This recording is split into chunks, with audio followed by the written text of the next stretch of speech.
There's no feeling more intense than starting over. If you deleted your homework the day before it was due, as I have, or if you left your wallet at home and you have to go back after spending an hour in the commute. If you won some money at the casino and then put all your winnings on red but it came up black.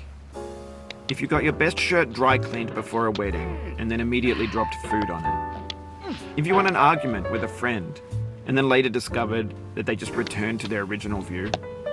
Starting over is harder than starting up. If you're not ready for that, like if you've already had a bad day, then what you're about to go through might be too much. Feel free to go away and come back. I'll be here. Alright, thanks for coming with me on this trip. I'll understand if you have to take a break at any point. Just find a safe place to stop and quit the game. Don't worry, I'll save your progress, always, even your mistakes. This game is a homage to a free game that came out in 2002, titled Sexy Hiking. The author of that game was Jazzuo, a mysterious Czech designer who was known at the time as the father of B games. And B games are rough assemblages of found objects. Designers slap them together very quickly and freely, and they're often too rough and unfriendly to gain much of a following. They're built more for the joy of building them than as polished products.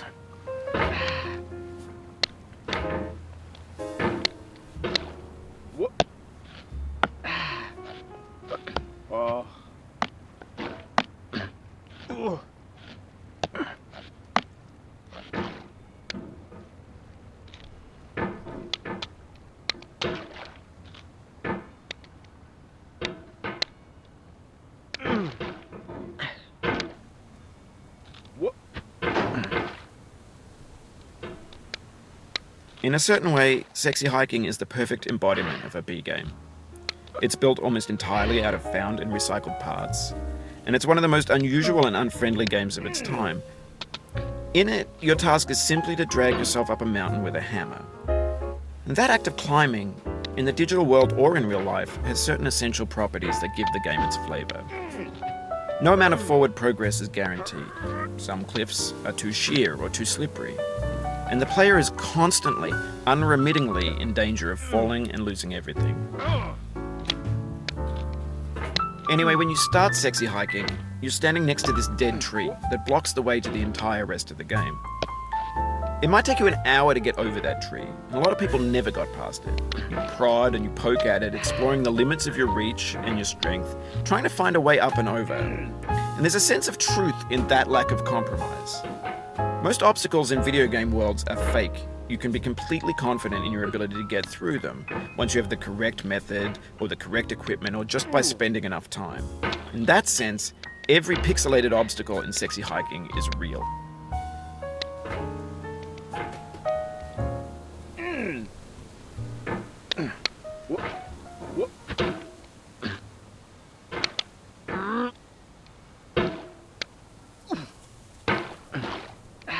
The obstacles in Sexy Hiking are unyielding, and that makes the game uniquely frustrating. But I'm not sure Jazzuo intended to make a frustrating game. The frustration is just essential to the act of climbing, and it's authentic to the process of building a game about climbing. A funny thing happened to me as I was building this mountain. I'd have an idea for a new obstacle, and I'd build it, test it, and it would usually turn out to be unreasonably hard.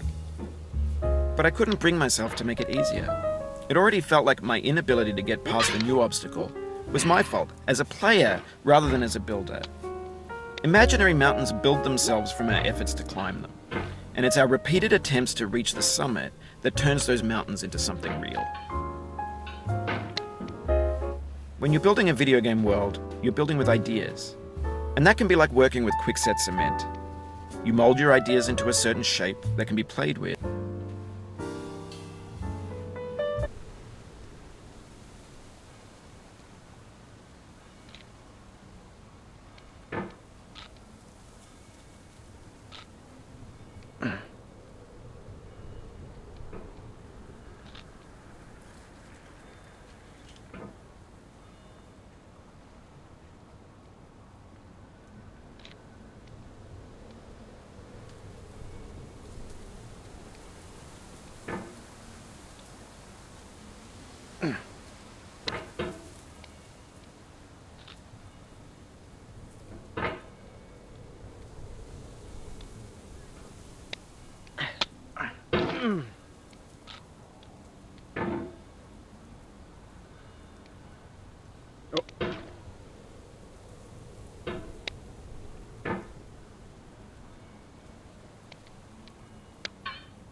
For years now, people have been predicting that games would soon be made out of prefabricated objects, bought in a store and assembled into a world. And for the most part, that hasn't happened, because the objects in the stores are trash.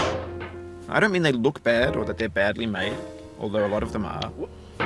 I mean they're trash in the way that food becomes trash as soon as you put it in the sink. Things are made to be consumed and used in a certain context, and once the moment is gone, they transform into garbage. In the context of technology, those moments pass by in seconds. Over time, we've poured more and more refuse into this vast digital landfill that we call the internet. It now vastly outnumbers and outweighs the things that are fresh and untainted and unused. When everything around us is cultural trash, trash becomes the new medium, the lingua franca of the digital age. And you can build culture out of trash, but only trash culture.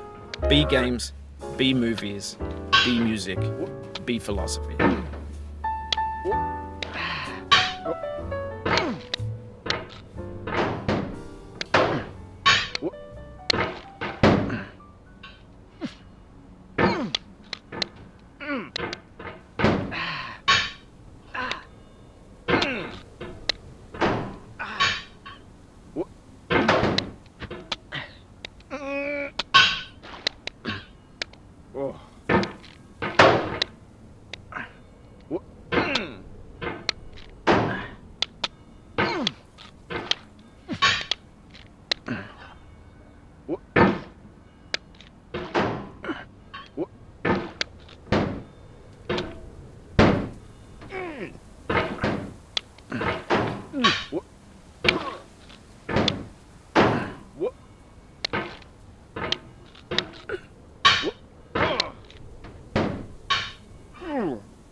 What?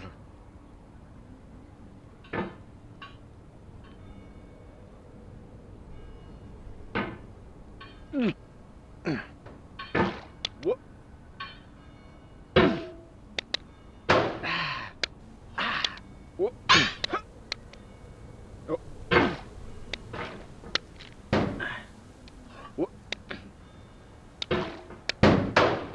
What?